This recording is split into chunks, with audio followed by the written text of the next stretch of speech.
Pardon de citer des noms de famille, mais c'est-à-dire que les enfants, éventuellement, s'ils étaient ou s'ils avaient été pris sur le fait de crimes ou délits, les enfants de M. Arnaud, Sarkozy ou d'autres, eux, qui n'ont sans doute pas d'allocation familiale, ne se verraient pas directement sanctionnés. Mais les autres, oui. Et parfois pour des faits moins graves. Réfléchissez-y. À la lecture de ce texte, quelques exemples me viennent en tête. Prenez un jeune de 14 ans qui stationne son scooter de façon incorrecte et écope d'une amende de 38 €. Sa famille, toute sa famille, se voit suspendre les allocations familiales pendant 1 mois. Pendant 1 mois, vous mettez en péril toute une cellule familiale, la santé physique et mentale, la sécurité pour un scooter mal garé. Prenez une fratrie de 4, dont 3 des frères et sœurs, bon an mal an, réussissent leur parcours de vie. Si le ou la 4e commet une faute, un délit ou un crime, c'est l'ensemble de la famille, parfois portée par une mère seule, qui est pénalisée.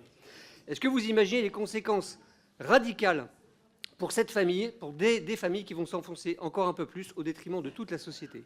Voyez-vous, les allocations familiales ne sont pas seulement la traduction d'une politique nataliste, mais bien plutôt un outil pour que les parents de familles nombreuses puissent subvenir aux besoins de leurs enfants, à leur épanouissement et à leurs chances d'émancipation.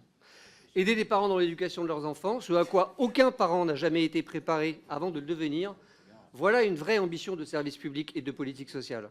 Car répondre à leurs besoins matériels et moraux n'est pas facile, et même très difficile dans certaines configurations familiales.